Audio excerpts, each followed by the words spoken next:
Yen kowe ngarani karo Salya, yen to aku ki tok anggep sing tansah ndadal karti samping kaning para Kurawa.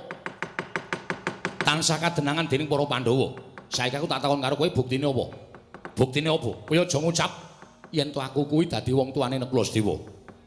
Kowe aja ngarani yen to aku tresna karo para Pandhawa ndadal karti samping kaning para Kurawa ki mergo aku kuwi wong tuane Nekulasedewa. Yen ming dasar kaya mengkono mau, satenane wiwit biyen tekan saiki wong wis padha ngerti. Ning kabeh mau yen mung kandhek ana ing pengaran-aran. Mung kanthi dasar kowe menungso sing golek pendhok supaya ketok, kowe matur ming pamrih entuk pengalembananing anak Prabu Duryudana. Saiki ora Pandhawa mungsuh Kurawa, ning Salya mungsuh Suman. Padha-padha gerange, padha-padha tuweke. Ning tanganku tiba ning dasmu ora pecah dadi papat aja duntang Ratu Mantaraka.